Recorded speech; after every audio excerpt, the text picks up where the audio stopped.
ہر محلے کا ایک یا دو شخص یہاں مسجد جمیل بیگ کے اندر الحمدللہ ہوتا ہے. پورے شہر کا کریم یہاں پر موجود ہے. جو بھی آپ سے ووٹ مانگنے کے لیے آئے گا پہلے اس سے پوچھئے کہ ماشاءاللہ آپ نماز تو پڑھتے ہوں گے لیکن مسجد میں نظر نہیں آتے, کیا بات ہے؟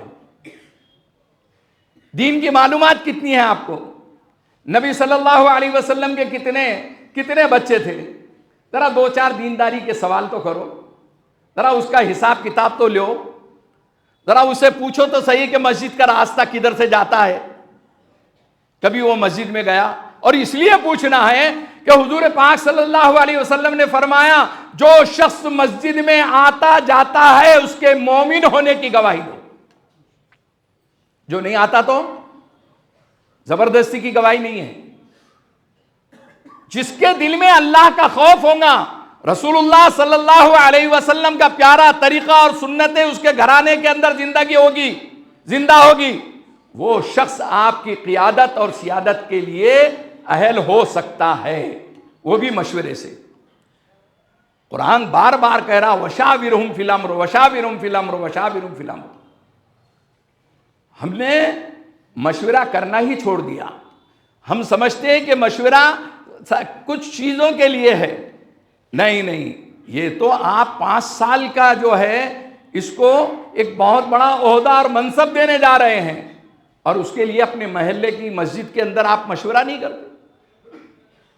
آپ کسی سیاسی پارٹی سے مرعوب مت ہوئیے, آپ کسی امیدوار سے مرعوب مت ہوئیے, آپ کسی کو یہ مت دیکھیے, آپ یہ دیکھیے کہ اللہ اور اس کے رسول کے احکامات کیا ہیں. چننے کے لیے, شہادت کے لیے, گواہی کے لیے, ووٹ ڈالنے کے لیے ان شرعی بنیادوں پر ہم ووٹ ڈالتے ہیں.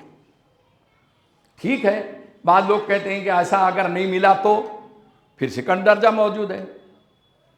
جیسے ایک بزرگ نے کہا کہ مسجد اور مدرسے کی صدارت عالم بعمل کرے.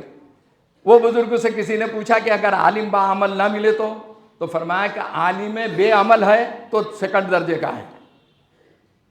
یعنی علم ہونا, روشنی ہونا, اس کو اچھے برے کی تمیز ہونا, حرام حلال کی تمیز ہونا, ظلم اس کے ذریعے سے جاری نہیں ہونا بلکہ مظلوم کی مدد اس کے ذریعے سے ہونا. اس لیے میرے عزیز دوستوں اور بزرگوں, جتنے بادشاہ گزرے ہیں ہمارے پاس تاریخ ہے, سیرت بھی ہے اور سیاست بھی ہے. آخر میں یہ آپ سے عرض کروں کہ جس سرزمین پر میں اور آپ رہتے ہیں یہ اورنگ آباد ہے. اورنگزیب عالمگیر رحمت اللہ علیہ کی یہاں مزار ہے. وہ کچی مزار آپ کو ایک میسج اور دعوت دیتی ہے. 50 سال 60 سال حکمرانی کرنے والا کس انصاف کے ساتھ وہ جو ہے رعایا کے ساتھ زندگی بسر کر کے گیا ہے.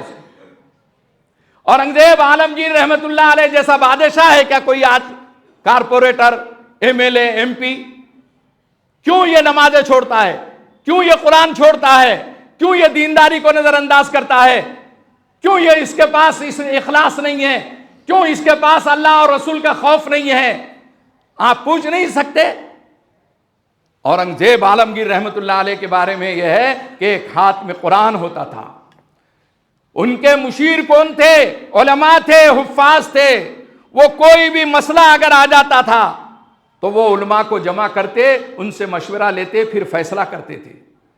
آج کسی سیاسی جماعت میں کسی بزرگ کو وہ رکھنا پسند نہیں کرتے, کسی عالم کو رکھنا پسند نہیں کرتے, کسی دیندار کو رکھنا پسند نہیں کرتے, اس لیے کہ ان کے چوری پکڑے جائے گی نا.